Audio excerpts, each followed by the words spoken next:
ఏది అయినా ట్రై చెయ్యి ఆచి చికెన్ మసాలా. ఒక్క ఉగ్రదాడి ఆ రాష్ట్రంలో మొత్తం ప్రజల ఉపాధిని దెబ్బతీసింది.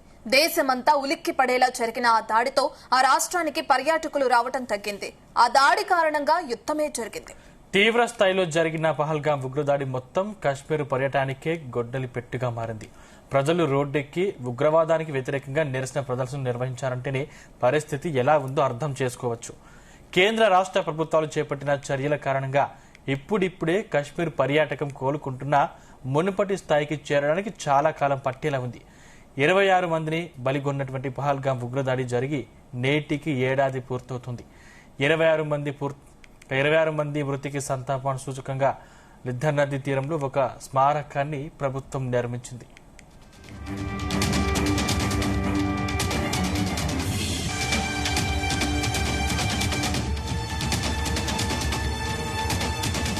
పహల్గాంలో ఉగ్రదాడికి ఏడాది, కానీ ఆ మారణ హోమం మిగిల్చిన విషాదం ఇంకా వెంటాడుతూనే ఉంది.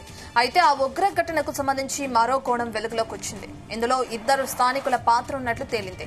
దాడికి పాల్పడిన 3 పాకిస్తానీ ఉగ్రవాదులకు వారు ఆశ్రయం కల్పించారని, చెప్పే అవకాశం ఉన్నా పోలీసులకు సమాచారం ఇవ్వకుండా వారి గురించి రహస్యంగా ఉంచారని వెల్లడైంది.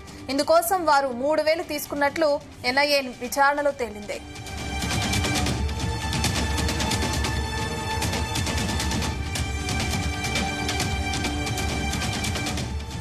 గతేడాది ఏప్రిల్ 21 రాత్రి 10:30 స్థానికులు పర్వేజ్ అహ్మద్, బషీర్ అహ్మద్ వద్ద 3 ఉగ్రవాదులు ఆశ్రయం పొందారు. ఆ టైంలో వారి దగ్గర ఆయుధాలు కనిపించాయి. ఉర్దూ, పంజాబీ కలగలిసిన భాష మాట్లాడారు. లష్కరే తోయిబా అగ్ర కమాండర్, ప్రధాన నిందితుడు సాజిద్ జాట్ అలియాస్ అలీభాయ్ గురించి మాట్లాడుకున్నారు. తమ ప్రాంతంలో దాడి జరగడం ఖాయమని వారి మాటల్ని బట్టి అర్థమైనా కానీ వారి పోలీసులను అప్రమత్తం చేయకుండా మౌనంగా ఉండిపోయారని దర్యాప్తు వర్గాలు వెల్లడించాయి.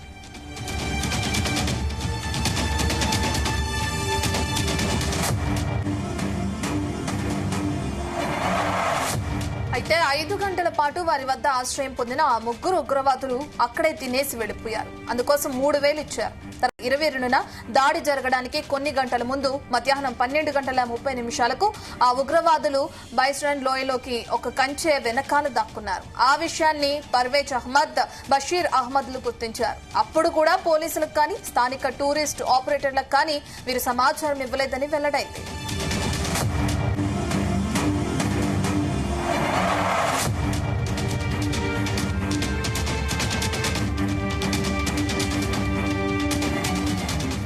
ఆ ఇద్దరు తమ గుర్రాలు ఎక్కడానికి పర్యాటకులు ఎవరైనా వస్తారా అని మాత్రమే చూసుకున్నారు. మధ్యాహ్నం 1:30 సమయంలో కొందరు రాగానే వారిని పహల్గాంలోని బైసరన్ లోయకు తీసుకెళ్లారు. ఆ తర్వాత కొన్ని గంటలకు అక్కడ కాల్పుల మోత వినిపించడం, ఆ వాతావరణం అంతా రక్తసిక్తమవడాన్ని చూశారు. దాంతో తమకేం సంబంధం లేదన్నట్లుగా నిశ్శబ్దంగా అక్కడి నుంచి జారుకున్నారని తెలిసింది. ఎన్ఐఏ వారిని గత ఏడాది జూన్ 22న అరెస్టు చేసింది. డిసెంబర్లో ఫైల్ చేసిన ఛార్జ్షీట్లో సాజిద్ జాట్ పేరుతో పాటు ఆ స్థానికుల పేర్లను చేర్చింది.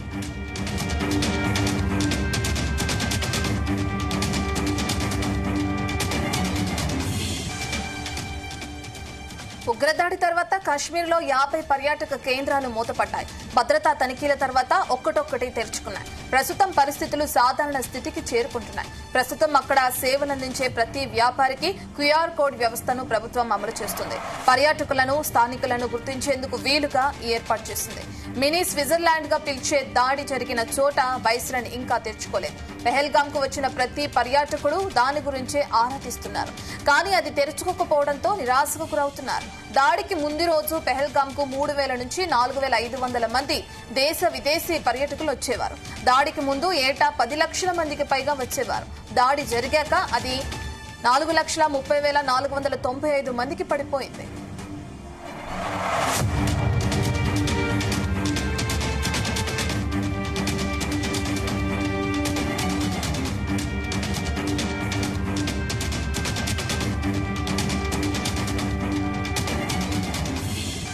నేటికి ఆ ఘటన జరిగి ఏడాది పూర్తయిన సందర్భంగా లోయలో భద్రతను అత్యంత కట్టుదిట్టం చేశారు. పహల్గాంలో మరణించిన పర్యాటకుల స్మారకార్థం నేడు ప్రత్యేక ప్రార్థనలు, నివాళులు కార్యక్రమాలు జరుగుతున్నాయి. గతేడాది జరిగిన వైఫల్యాన్ని దృష్టిలో ఉంచుకుని ఇప్పుడు ప్రతి పర్యాటక కేంద్రం వద్ద మల్టీ లేయర్ సెక్యూరిటీని ఏర్పాటు చేశారు. ఆ చేదు జ్ఞాపకం వెంటాడుతున్న పర్యాటకుల సంఖ్య తగ్గకపోవడం విశేషం. ఉగ్రవాదం కంటే శాంతికే ప్రజలు మొగ్గు చూపుతారని ఇది నిరూపిస్తుంది. గత ఏడాది కాలంగా సరిహద్దుల్లో చొరబాటు గణనీయంగా తగ్గాయి. ఉగ్రవాదుల ఏరివేత కోసం ఆపరేషన్ మహాదేవ్ వంటి అనుబంధ ఆపరేషన్లు నేటికి కొనసాగుతూనే ఉన్నాయి.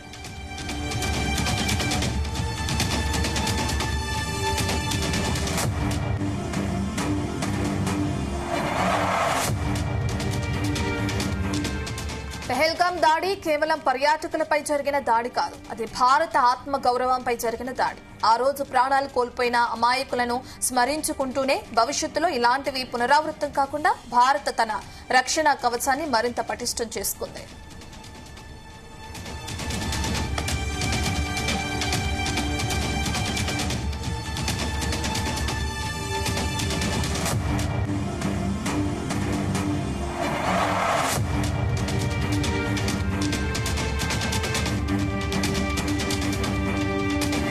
मासूम लोगों की हत्या का बदला ऑपरेशन सिंदूर के माध्यम से हुआ, लेकिन दिल को चैन नहीं मिला.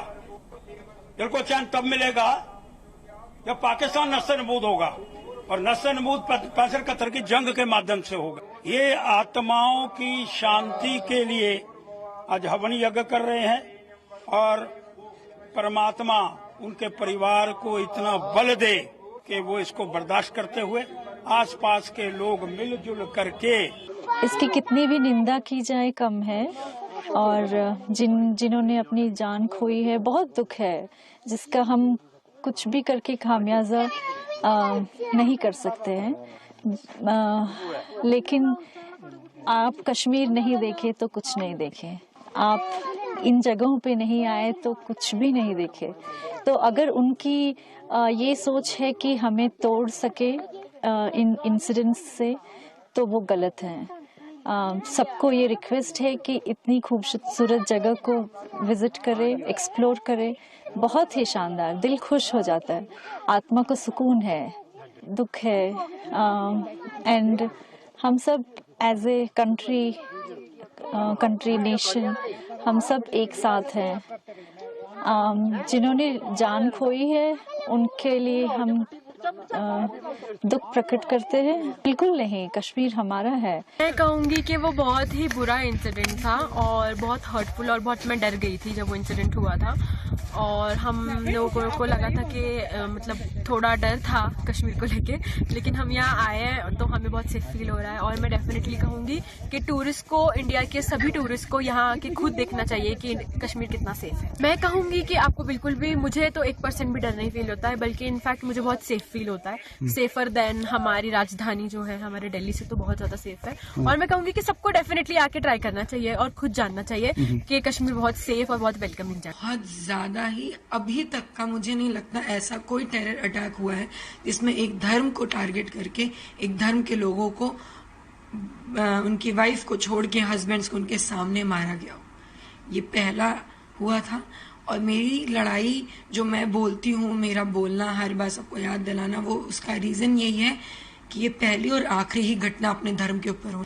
देखिए, मैंने पहले भी कहा था and I stand with that कि जो भी नेशन टेररिज्म फैला रहा है, पूरी दुनिया को एक होके उसे बॉयकॉट करना चाहिए. आज अगर हमारा देश इस चीज पे खड़ा हो रहा है तो इसका साथ दुनिया भर के हर उस देश को देना चाहिए जो कभी भी इतने भी तरीके से टेररिज्म से झेल चुका है. टेररिज्म अपने ऊपर, उन्हें खड़ा होना चाहिए साथ में. हमारा देश तो बहुत कुछ कर रहा है. खुला ऑपरेशन सिंदूर में मारे गए लोगों को, जो ऑपरेशन सिंदूर में इंडिया ने वही स्पॉट टारगेट किए थे जो आतंकवादियों के स्पॉट थे. पूरी मीडिया बुला के पाकिस्तान ने उन लोगों को अपने झंडे में लपेट के पूरी तरीके से रिस्पेक्ट दी है.